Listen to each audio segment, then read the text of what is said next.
नमस्कार दोस्तों, आज हम जानने के लिए कोशिश करेंगे लाइफ स्किल एजुकेशन। दोस्तों, एक बहुत ही अहम मुद्दा है। जब एडोलेसेंस का लाइफ के बारे में बात करते हैं, जब ह्यूमन डेवलपमेंट का बात करते हैं, एक एडोलेसेंस फेज बहुत जरूरी होता है और इस एडोलेसेंस फेज में उसको स्ट्रेस एंड स्टॉर्म का सामना करना पड़ता है। और स्ट्रेस एंड स्टॉर्म को कैसे मैनेज किया जा सकता है, उसके लिए एजुकेशन का जरूरत पड़ता है। और वो एजुकेशन जिसके तहत अपने को डिफरेंट एबिलिटीज, डिफरेंट स्किल्स सिखाता है लाइफ को सस्टेन करने के लिए, वो लाइफ स्किल एजुकेशन होता है। दोस्तों, इसके बारे में डिटेल्स में हम चर्चा करेंगे, उसका मीनिंग, उसका डिफरेंट कंपोनेंट्स और we can say different life skill के बारे में जानने के लिए कोशिश करेंगे। तो चलते हैं आगे। तो दोस्तों, पहले हम ये देख लेते हैं कि कौन कौन सा पॉइंट्स हम कवर करेंगे आज के वीडियो में। पहला है मीनिंग ऑफ लाइफ स्किल्स, दूसरा है definition of life skills education and तीसरा है components of life skills education. तो पहले हम एक जानने के लिए कोशिश करते हैं। लाइफ स्किल जो होता है वो दो वर्ड में कंबाइन होता है। Life skill is combined with two words, one is life, second one is skills. Life means the existence of an individual human being और animal, sometimes we can say plants. Existence of any individual being, existence तो death होके भी होते हैं। कोई भी individual, कोई भी एनिमल, कोई भी अगर प्लांट्स का भी बात करें, कोई भी मैटर का भी बात करें, उनका लाइफ नहीं होता है, डेथ होते हैं, फिर भी उनका एग्जिस्टेंस होती है। परंतु यहां जो बात कहा जा रहा है लाइफ स्किल, मतलब लाइफ जो बात कहा जा रहा है existence of an individual human being और एनिमल।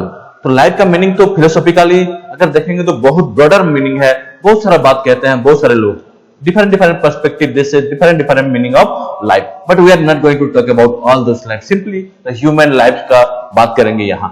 नेक्स्ट है स्किल। स्किल अगर देखेंगे सिंपली, अगर डिक्शनरी मीनिंग के हिसाब से देखेंगे तो the ability to do something well and with expertise, हम कैसे कोई भी चीज को अच्छी कर सकते हैं, वेल कर सकते हैं एक्सपर्टाइज के साथ, वो है हमारा स्किल। तो दोस्तों, शुरुआत करते हैं लाइफ स्किल एजुकेशन का।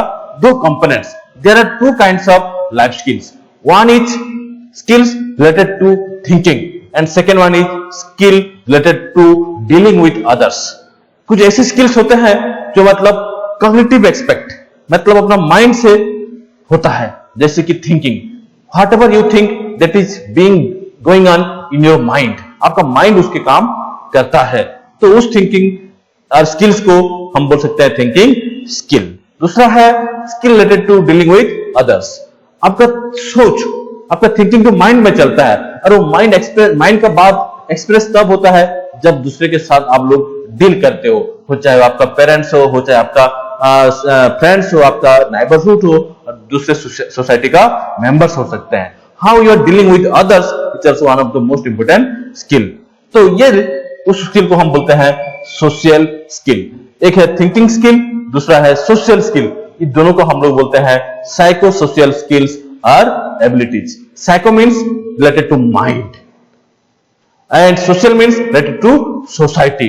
दोनों को मिला के हम लोग साइको सोशल स्किल कहते हैं। तो लाइफ स्किल को अगर दूसरे भाषा में अगर देखा जाए तो उसको साइको सोशल स्किल्स भी कहते हैं, क्योंकि ये साइकोलॉजी को एंड सोसाइटी को लेके चलता है। चलते हैं इसका ब्रीफ हिस्ट्री में।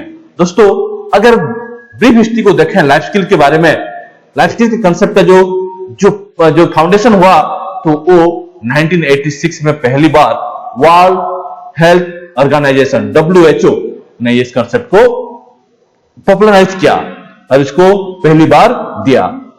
ओटावा एक जगह है कनाडा में। 1986 में इंटरनेशनल ऑर्गेनाइजेशंस के, मतलब यूनाइटेड नेशन ऑर्गेनाइजेशन के जितने भी मतलब कंट्रीज हैं, सब लोग मिले थे ओटावा में जो कनाडा में है, और वो लोग हेल्थ को कैसे प्रमोट किया जाएगा उसके बारे में बहुत सारा डिसीजंस लेते हैं। और इस समय में एक नया कंसेप्ट का बात कहते हैं, दैट इज लाइफ स्किल। तो दोस्तों, इसमें और भी बात कहा गया था हेल्थ फॉर ऑल, जितने भी इंडिविजुअल ह्यूमन बीइंग्स हैं सबका हेल्थ तो सबका मतलब हेल्दी लाइफ के बारे में बात करते हैं। लेकिन ये जो लाइफ स्किल था वो थोड़ा एक्सटेंड हो गया, 1689 नहीं है, ये 1989 है। ये गलत हो गया है, 1989 होगा। 1989 में हो गया convention on the right of the child, CRC, link life skills with education. Life skill को एजुकेशन के साथ जोड़ दिया, ये CRC, और उससे हो गया लाइफ स्किल एजुकेशन। तो दोस्तों ये कंसेप्ट ऐसे इवोल्यूट हुआ है 1989, 6089 गलत लिखा गया है, 1989 होगा। नेक्स्ट है इसका डेफिनेशन। अगर बात करें डेफिनेशन ऑफ लाइफ स्किल, तो पहले वर्ल्ड हेल्थ ऑर्गेनाइजेशन जो है उसका डेफिनेशन को देखते हैं। The abilities for adaptive and positive behaviour that enable individuals to deal effectively with the demands and challenges of everyday life. दोस्तों प्रत्येक ह्यूमन बीइंग के day to day life situations में हमेशा different new challenges and demands खड़े हो जाते हैं। अगर 2020 के पहले से बोला जाए तो हमारे देश को कैसे इकोनॉमिक चैलेंजेस से दूर करना, इकोनॉमिक चैलेंजेस को कैसे दूर किया जाएगा, उसके बारे में बात कर रहे थे। लेकिन जैसे 2020 आ गया तो एंटायर नेशन, एंटायर पीपल्स, जितने भी लोग हैं, सब लोग के पास एक नया चैलेंज आ गया, वो था अपना कोविड-19। कोविड-19 से कैसे बचा जाए, इकोनॉमिक्स बात का बात है, पहले हेल्थ तो बच जाए, अपना शरीर बच जाएगा, अपना जीवन बच जाएगा, तो हम लोग इकोनॉमिक को बच्चे भी बढ़ा सकते हैं। तो देखो हेल्थ कंडीशन आ गया, हालांकि उसका फेज 1, फेज 2, फेज 3 का भी बात कहा जा रहा है, और भी कुछ हो सकता है, उसके लिए हम लोग कोई गारंटी या वारंटी ले नहीं सकते। तो ऐसे जैसे नेशनल लेवल में, वर्ल्ड लेवल में जैसे मतलब चैलेंजेस आते रहता है, वैसे प्रत्येक इंडिविजुअल लेवल में भी डिफरेंट डिमांड्स एंड चैलेंजेस आते रहता है, day to day life activities at time to time. तो इस डिमांड एंड चैलेंजेस को आप कैसे इफेक्टिवली डील करोगे, उसके लिए आपके पास दो एबिलिटीज होना चाहिए। एक होता है एडेप्टिव एबिलिटी एंड दूसरा है पॉजिटिव बिहेवियर। तो ये दो एबिलिटीज को आप बोल सकते हो लाइफ स्किल एजुकेशन। नेक्स्ट है आपका यूनिसेफ का डेफिनेशन। यूनिसेफ ने कहा था कि बिहेवियर चेंज और behaviour development approach design to address a balance of 3 area, knowledge, attitude and skills. ये जो यूनिसेफ है बोलता है कि लाइफ स्किल एजुकेशन नहीं होता है जो अपना बिहेवियर है, इंडिविजुअल बिहेवियर है या बिहेवियरल डेवलपमेंट है, उसको बैलेंस करता है। किसके बीच? Knowledge, attitude and skill. इसको मैं एक एग्जांपल देके समझाने के लिए कोशिश करता हूं। बात देखो, एक मूवी देखे होंगे आशिकी 2। आशिकी 2 में जो एक्टर होता है उसके पास बहुत ही अच्छा नॉलेज होता है, हाउ टू सिंग, कैसे गीत गा सकता है, क्या कौन सा टोन में गा सकता है, कौन सा गीत को कैसे गा सकता है, everything is there in his mind and he can do. उसके पास स्किल भी था कि मतलब कैसे गाया जा सकता है, नॉलेज के साथ साथ स्किल्स भी था, एबिलिटी टू डू। वो बहुत सारा परफॉर्मेंस भी करता था, बहुत सारा मतलब अवार्ड भी वो जीत चुका था, क्योंकि उसके पास एबिलिटीज टू डू प्रैक्टिकली था। परंतु उसके पास एक चीज का कमी था, उसके पास वो पॉजिटिव एटीट्यूड। उसके साथ पॉजिटिव एटीट्यूड नहीं था कि मैं बड़ा और आगे बढ़ूं, लेकिन उसका पॉजिटिव एटीट्यूड किसके प्रति था? दूसरे के प्रति था। जो उसमें जो एक्ट्रेस होती थी उसके प्रति उसका पॉजिटिव एटीट्यूड था। तो उसके अंदर एक पॉजिटिव एटीट्यूड अपने प्रति नहीं था, परंतु दूसरे के प्रति था। तो उन्होंने अपने नॉलेज होते हुए भी, स्किल होते हुए भी, वो अपने आप को पॉजिटिव एटीट्यूड ना ला पाना, अपने अंदर पॉजिटिव एटीट्यूड ला पाता तो शायद वो बहुत ही बड़ा इंसान होता और बहुत ही रिकॉग्नाइज होता, परंतु वो नहीं ला पाया। इसीलिए वो जिसको नॉलेज दिया, जिसके प्रति पॉजिटिव एटीट्यूड डेवलप कराया और जिसको स्किल प्रोवाइड किया, उन्होंने वो एक्ट्रेस एक बहुत बड़ा सिंगर बनती है। तो दोस्तों ये नॉलेज, एटीट्यूड एंड स्किल के बाद होती है। तो ये तीनों चीज अगर बैलेंस हो जाते हैं तो आप लोग बोल सकते हो कि आपके अंदर क्या है? लाइफ स्किल एजुकेशन है। परंतु ये तीनों चीज को बैलेंस कैसे किया जाएगा उसको जानने के लिए कोशिश करेंगे। तो दोस्तों अगर लाइफ स्किल बोलेंगे, आप तो जानते हो इसको साइकोसोशियल एबिलिटीज या साइकोसोशियल एबिलिटी स्किल्स भी कहते हैं। तो life skill includes psychosocial abilities and interpersonal skills that helps people to take decisions, solve problems, think critically, communicate effectively, build healthy relationships, empathize with others, and cope with the stress and strain of life in a healthy and productive manner। तो दोस्तों ये life skill education का simple meaning आप देख चुके हो। Next चलते हैं आपका कोर एलिमेंट्स और यू कैन से components of life skill education, जिसको WHO ने दिया है। WHO ने 10 या 10 लाइफ स्किल कंपोनेंट्स दिया है। उसमें 10 ये हैं: self awareness, empathy, critical thinking, creative thinking, decision making, problem solving, effective communication, interpersonal relationship, coping with stress and coping with emotions. तो दोस्तों ये सबको हम एक एक करके देख लेते हैं। पहला है सेल्फ अवेयरनेस। दोस्तों अगर मैं पूछूं आपको कि आप कौन हो, आप आपके बारे में जानते हो, तो आप निश्चित रूप से बोलोगे कि हाँ मैं अपने आप को जानता हूं, जानती हूं। लेकिन आप कितना दूर जानते हो? आपको अगर पूछूंगा कि आप कौन हो, तो आप बोल सकते हो मेरा नाम ये है, मैं इनका बेटा हूं, मैं इनका मतलब स्टूडेंट हूं, मैं इस एरिया का हूं, इस जगह मेरा घर है, ये सब दे सकते हो। परंतु आपका अगर पूछा जाए आप कौन हो, तो आप अपना स्ट्रेंथ बता सकते हो? हाँ बता सकते हो। वीकनेस बता सकते हो? हाँ नहीं बता सकते। आपके पास क्या स्ट्रेंथ है, क्या वीकनेस है, आपको क्या अच्छा लगता है, क्या अच्छा नहीं लगता, आपके पास क्या क्या अपॉर्चुनिटीज है, क्या क्या चैलेंजेस है, आपने कभी गौर किया है? आपने कभी इंट्रोस्पेक्ट किया है अपने आप को? अगर किए हैं तो आप अपने आप पर ज्यादा सेल्फ अवेयरनेस है, अवेयर है, जो ये सब नहीं किया है। तो सेल्फ अवेयरनेस एक आइडेंटिफाइंग है, एक इंट्रोस्पेक्शन है, जिसमें अपने आप को, अपने आप का हर चीज, strength, weakness, opportunity, challenges, desires, dislike, okay, behaviour, attitude, everything you know about yourself. So this is one of the best skill or important skill to know yourself, self awareness skill, और ये एक पहला life skill का component है। दूसरा है empathy. दोस्तों आप अगर अपने आप को जान सकते हो, क्या आप अपने आप को जान लोगे तो सोसाइटी में रह लोगे? नहीं। आपको सोसाइटी में रहने के लिए आपको सोशल मेंबर्स जो हैं, सोशल बीइंग्स जो हैं, उनको भी जानना पड़ेगा, जिसको बोलते हैं ability to imagine what life is like for another person.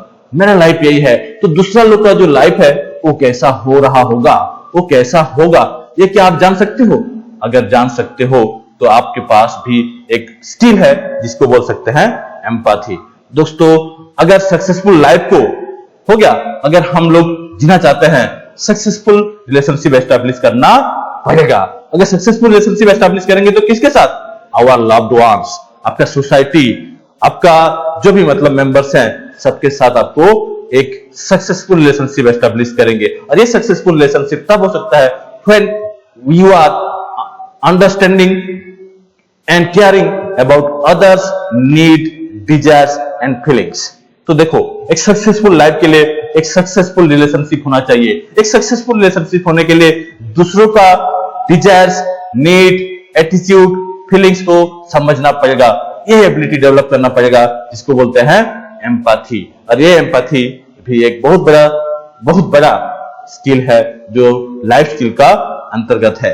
Next है आपका critical thinking, ability to analyse information and experiences in an objective manner. Critical thinking helps us to recognize and assess the factors that influence attitude and behaviors.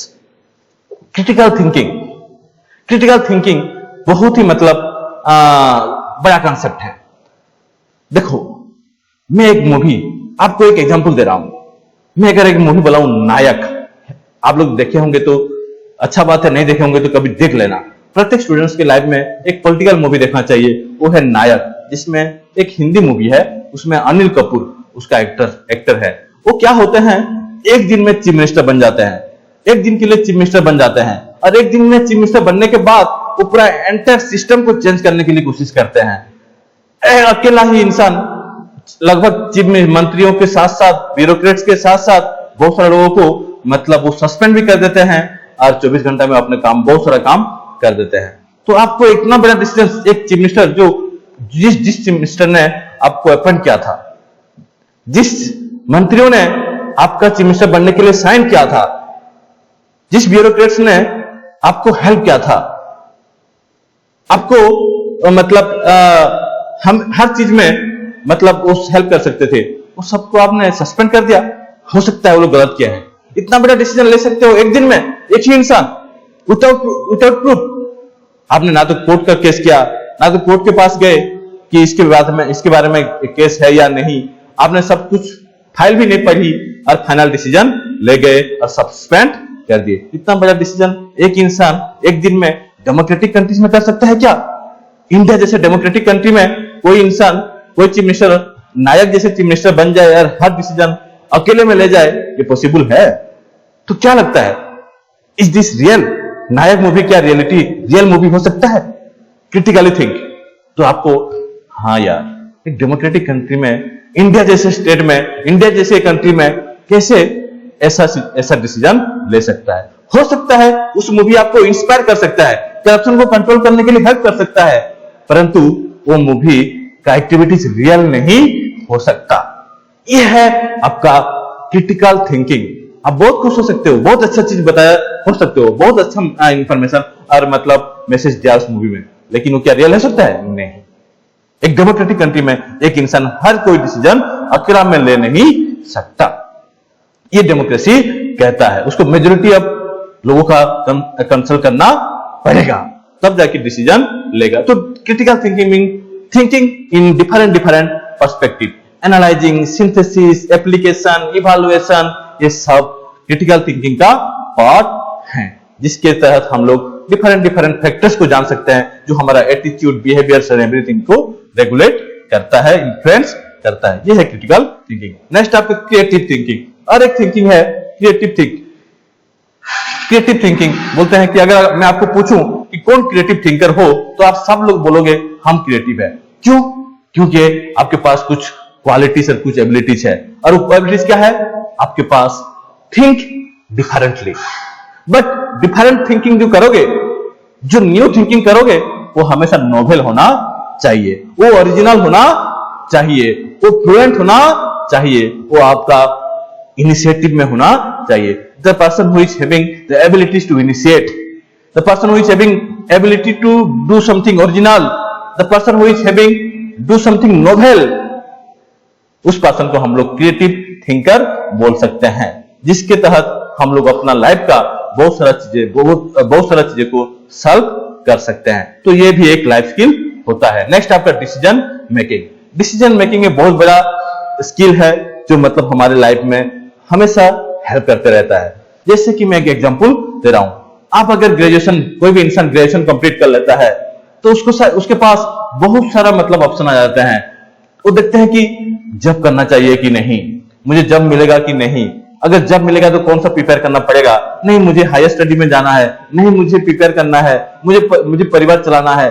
There are large number of options, they will come in front of you if you will complete your graduation. तो उस समय में आप देखोगे कि मैं कौन सा रास्ता करूं, कौन सा सही है मेरे लिए। तो उस समय में आपको बहुत सारा ऑप्शंस को एनालिसिस करना पड़ेगा। हो गया, आपको कंस्ट्रक्टिव वे में थिंकिंग करना पड़ेगा। उसके लिए आपको कौन हेल्प कर सकता है? आपका सेल्फ अवेयरनेस। आप हो कौन, मैं हूं कौन, मेरा स्ट्रेंथ कहां है, मेरा वीकनेस कहां है, मेरा अपॉर्चुनिटी कहां है, मेरा चैलेंजेस कहां है, और मैं कौन सा पाथ में जाऊंगा तो मुझे सही मंजिल मिलेगी। उसी के हिसाब से आप डिसाइड करोगे one option, this is my path, ना बल्कि सब पाथ। तो deciding which one is appropriate one for you, for that you need some skills, that is called decision making ability। तो दोस्तों ये है आपका बहुत बड़ा लाइफ स्किल। नेक्स्ट आपका प्रॉब्लम सॉल्विंग। प्रत्येक इंडिविजुअल की लाइफ में प्रॉब्लम तो आते रहता है, प्रत्येक इंडिविजुअल में केस में आता है। तो प्रॉब्लम आता है तो हम लोग कभी कभी अधीर हो जाते हैं, हम लोग हार जाते हैं, बोलते हैं कि हर बार प्रॉब्लम आता है और मुझे कोई मतलब हेल्प नहीं करता है। लेकिन आप जानते हो प्रॉब्लम का हमेशा सॉल्यूशन होता है, नहीं तो प्रॉब्लम होता ही नहीं है। when there is no solution, there is no problem। Solution के साथ ही प्रॉब्लम खड़ा होता है, परंतु उस सॉल्यूशन को पाएं कैसे? उस सॉल्यूशन को पाना आपका एबिलिटी होना चाहिए, जिसको बोलते हैं problem solving ability. Ability to deal constructively with problems in our lives. Everybody we encounter large number of problems in day-to-day life situation and everything should be dealt constructively। उसको हम बोलेंगे प्रॉब्लम सॉल्विंग एबिलिटीज। नेक्स्ट है आपका effective communication. जब आप effective communication का बात करेंगे तो उसमें दो कंसेप्ट आते हैं, एक है सेंडर, दूसरा है रिसीवर। कम्युनिकेशन हमेशा ड्यूअल प्रोसेस होता है और बाइनरी प्रोसेस होता है जिसमें एक मीडियम होती है। तो कम्युनिकेशन किसके बीच होती है? सेंडर एंड रिसीवर के बीच होती है। What you want to speak, what you want to send message, that should be reach to the person who is receiving effectively, that is effective communication. Suppose मैं example देना चाहता हूं, अगर verbally या नॉन वर्बली एक teacher होने के नाते आप कुछ बताना चाहते हो अपने स्टूडेंट्स को आप समझाना चाहते हो अपने स्टूडेंट्स को, तो आपको आपका लैंग्वेज को यूज करना पड़ेगा, verbal language, non verbal language को यूज करना पड़ेगा। परंतु जब तक वो स्टूडेंट्स उसको समझ ना पाए, जब तक उसमें वो फीडबैक दे ना पाए, तब तक आपका कम्युनिकेशन इफेक्टिव नहीं है। इफेक्टिव कम्युनिकेशन तब होगा जब आपका रिसीवर समझ के हो गया, उसको इफेक्टिवली रिसीव करके उसका फीडबैक दे सकता है। तो मैं अगर इस क्लास में, इस वीडियो में जो पढ़ा रहा हूं, तब तक मैं समझूंगा कि ये इफेक्टिव है जब तक आप मुझे उसका फीडबैक दोगे कि हमने इसको समझ पाए, इसको समझ नहीं पाए, वगैरह एंड वगैरह। तो effective communication is the ability to express ourself both verbally and non-verbally so that our ideas are effectively transmitted to others. Others means receiver. ये भी बहुत बड़ा स्किल है जो मतलब आपको हेल्प करता है अपना लाइफ में। नेक्स्ट आपका interpersonal relationship. Interpersonal relationship help us to establish a rapport with the peoples whom we interact with. This includes being able to make and keep friendly relationship, maintain good relations with family members and also being able to and relationship constructively. तो देखो, interpersonal skill मतलब person to person relationship, एक person दूसरे person के साथ जो relationship करेगा वो होता है इंटरपर्सनल। इंट्रापर्सनल उसका अलग होता है, with in person that is intrapersonal and between persons that is interpersonal relationship. One person with another. How you are establishing rapport means how you are establishing relation with others, how you are interacting with others, और वो friendly हो रहा है, वो enemy हो रहा है, और वो कुछ भी हो रहा है, वो सब इंटरपर्सनल रिलेशनशिप होता है। इंटरपर्सनल रिलेशनशिप सिर्फ फ्रेंडली नहीं होता है, इंटरपर्सनल रिलेशनशिप कभी कभी एनिमी रिलेशनशिप भी होता है।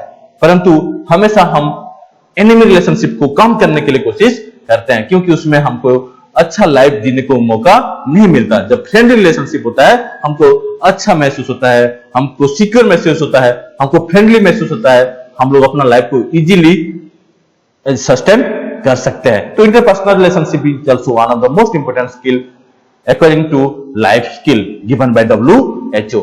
नेक्स्ट है कोपिंग विद स्ट्रेस। देखो, हम सब, प्रत्येक लोग एक ना एक स्टेज में कोई ना कोई प्रकार का स्ट्रेस जरूर मिले होते हैं, जरूर पाए होते हैं। परंतु आपको ये समझ में आता है, ऐसे सोचते हो कि मेरी जिंदगी में सिर्फ स्ट्रेस होता है, बाकी की जिंदगी में स्ट्रेस नहीं होता है। नहीं, सबकी जिंदगी में स्ट्रेस होता है, लेकिन कोई इसको इफेक्टिवली कोप कर लेता है तो उसको पता नहीं चलता स्ट्रेस आया या नहीं आया। कोई इसको इफेक्टिवली कोप नहीं कर सकता है तो बहुत ही मतलब डिमोरलाइज हो जाता है, लास्ट में सुसाइड भी कर लेता है। तो एडोलेसेंस की लाइफ में स्ट्रेस एंड स्ट्रेन आना बहुत आम बात है। बहुत ही मतलब प्रकार से स्ट्रेस एंड स्ट्रेन आते रहते हैं, परंतु वो लोग कोप नहीं कर पाते हैं ठीक से, तो उसका रिपरकशंस गलत होती है। और जो इफेक्टिवली डील कर सकता है, कर सकती है, उसका रिपरकशंस बहुत अच्छा होता है। तो स्ट्रेस को कोप करने के लिए तीन चीज का जरूरत पड़ता है। एक है, आपको जानना पड़ेगा what are the sources of stress, कहां से ये स्ट्रेस आ रही है। दूसरा बात होती है कि ये जो स्ट्रेस आ रही है वो उसको कैसे मतलब इफेक्टिवली कंट्रोल किया जा सकता है, और उसके लिए हमको कौन सा पर्सन का हेल्प लेना पड़ेगा, कौन सा इंस्ट्रूमेंट का हेल्प लेना पड़ेगा, उसके लिए वे निकालना भी बहुत जरूरी होती है। स्ट्रेस कहां से आ रही है, उसका कंट्रोल करने के लिए, उसको अपने से दूर करने के लिए कौन सा रास्ता निकालना है, वो मिला के अगर बोलेंगे तो हम लोग कोपिंग विद स्ट्रेस बोल सकते हैं। तो दोस्तों, ये आपका लाइफस्टाइल को, जितना आप स्ट्रेस को कोप कर पाओगे उतना रिलैक्स होगे, उतना आपका लाइफस्टाइल मतलब सस्टेनेबल होगा, इफेक्टिव होगा। तो नेक्स्ट है आपका coping with emotion. Coping with emotions, जो इमोशनल इंटेलिजेंस कह रहे हैं, हो गया।